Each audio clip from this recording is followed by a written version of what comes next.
नमस्कार दोस्तों, स्वागत है आपका हमारे YouTube channel your legal aids में। मैं हूं एडवोकेट विष्णु चौधरी। दोस्तों, अगर आपने हमारा चैनल सब्सक्राइब नहीं किया है तो आप हमारे चैनल को सब्सक्राइब जरूर करें और बेल आइकन को भी जरूर प्रेस करें। दोस्तों, किसी भी केस से संबंधित अगर आपका कोई भी सवाल है तो आप हमारे कमेंट बॉक्स में जाकर अपना सवाल हमसे पूछ सकते हैं। दोस्तों, आज हमारे आदर्श कुमार हैं, व्यूअर हैं, उन्होंने क्वेश्चन पूछा है, सर 302 में बेल होने के बाद आगे की जो कार्रवाई है वो कैसे होती है।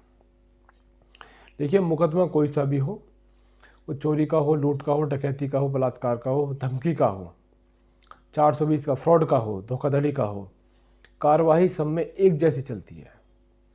ऐसा नहीं है कि 302 के मुकदमे में कोई अलग तरह की कार्रवाई का प्रोसीजर होगा। एफआईआर कटने के बाद अगर पुलिस अपराधी को गिरफ्तार कर लेती है तो कोर्ट के अंदर एक इस तरह की एप्लीकेशन मूव करती है रिमांड के लिए, जिसमें लिखा जाता है दरखास्त बराए पुलिस हिरासत रिमांड आरोपी उपरोक्त 14 दिन का। इन अपराधियों को पुलिस से हिंदुस्तान के जगह जगह 3-4 स्टेटों से रिकवरी करनी थी, इसलिए इन्होंने इतना लंबा रिमांड पुलिस ने इसमें मांगा था। अब जज पुलिस इसमें जो जज साहब ने 10 दिन का रिमांड इनका अलाउ किया था।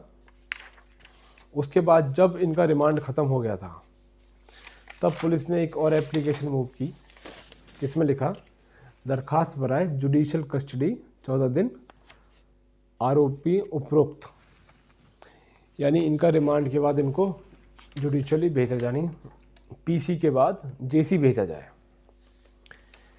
अब अगर इस बीच में हमें लगता है कि जो पुलिस द्वारा जो कार्रवाई की गई है उसमें इतना दमखम नहीं है और हमें बेल मिल सकती है टेक्निकल ग्राउंड पे, तो फिर हम इनकी अगर बेल लगाते हैं बीच में, जब तक चालान सबमिट नहीं होता है, तो उसके अंदर पुलिस एक हालात मुकदमा लेके आती है। जैसे ही आप बेल मूव करोगे तो ये आपका हालात मुकदमा, यानी बेल के टाइम पे जो रिप्लाई बोलते हैं जिसको हम, उसको हिंदी में हालात मुकदमा बोलते हैं। जब भी आप बेल एप्लीकेशन मूव करोगे तब पुलिस ये आपका रिप्लाई लेके आएगी। इसको हालात मुकदमा कहते हैं कि केस की स्थिति क्या चल रही है।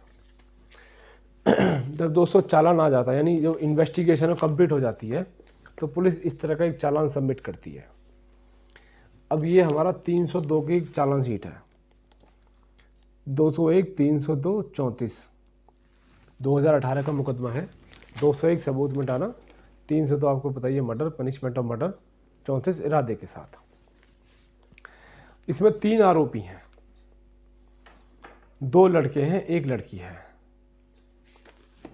अब इस पूरी इन्वेस्टिगेशन में जब हम आगे चलते हैं, थोड़ा सा जो कार्रवाई है, गिरफ्तार होने के बाद, चालान सबमिट होने के बाद, इसमें चार्ज फ्रेम होता है।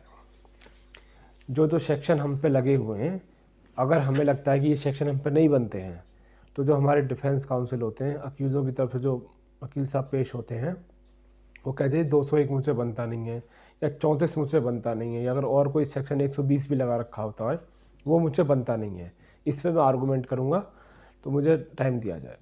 तो चार्ज के टाइम पे अगर सेक्शन नहीं बनते हैं तो वकील साहब बहस कर सकते हैं। बनते हैं तो ठीक है जी, चार्ज लगा दो, हमें कोई एतराज़ नहीं है। उसके बाद फिर काम शुरू होता है विटनेसेस का।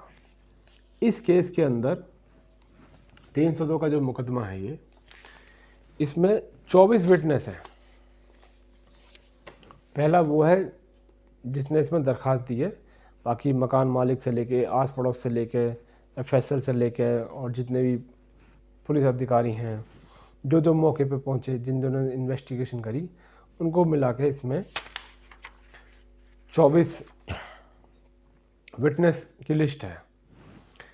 चार्ज के बाद इन सभी विटनेसों को नोटिस इशू हो जाएंगे कि आप लोग आएँ और अपनी गवाही दें। जैसे जैसे विटनेस आते जाएंगे, जो डिफेंस काउंसिल है, जो अक्यूज़ काउंसिल हैं, वो सभी विटनेसेस से अपने तरीके से सवाल जवाब पूछेंगे कि आप कहाँ थे, कैसे थे, क्या था, क्या नहीं था। तो सारा अकॉर्डिंग टू केस क्वेश्चन तैयार होते हैं और वो पूछे जाते हैं कि आप तब कहाँ थे, क्या टाइम हो रहा था, आपने देखा था, नहीं देखा था, दरखास्त किसने दी थी, कब दी थी, कैसे दी थी। बहुत सारे सवाल बनते हैं, ये सब उनसे क्वेश्चन पूछे जाते हैं। जब ये सारे विटनेसेस हो जाते हैं, उसके बाद आपको जो अपने डिफेंस में अगर कुछ कहना है, कुछ एविडेंस देना है, कुछ प्रूफ देने हैं, वो आप दे सकते हैं। उसके बाद आर्गूमेंट और फिर ऑर्डर। अब इस केस की दोस्तों मैं बता दूं आपको, इसमें तो 24 से तो बहुत मोटा है, आपको समझाते कई घंटे लग जाएंगे, लेकिन शॉर्ट में बता दूं इस केस में हुआ क्या था। एक लड़की थी, 2 लड़के थे और लड़की का हस्बैंड था। इन दोनों लड़कों ने लड़की के हस्बैंड को मारा था। दोनों लड़कों का अफेयर था लड़की के साथ, लेकिन दोनों लड़के नहीं जानते थे। उन लड़कों को अलग अलग मिसगाइड कर रखा था लड़की ने कि ये अगर वो तेरे से गए तो उसके काम के लिए मना मत करना। तो क्या हुआ, इन्होंने उसको साथ, होली का टाइम था, छत पर बैठ के अपना खाना पीना कर रहे थे ये लोग। उस लड़के को इन्होंने छत से फेंक दिया, दोनों ने मिलके, नशे की हालत में। वो नीचे गिरते ही ख़त्म हो चुका था। इस केस के अंदर सिर्फ एक गलती सारे अपराधियों से हुई। हर केस में हर अपराधी से कोई ना कोई गलती होती है, तभी वो पकड़ा जाता है। इन्होंने जैसे वो बॉडी को नीचे फेंक दिया, उसी से कोई 200 मीटर दूर एक नहर थी। उस नहर में ये लोग उसको घसीट के ले गए। बस मर तो हो ही चुका था वो, घसीट के भी उसमें नहर में नहीं गिर पाए, नहर के किनारे पे छोड़ के चले गए।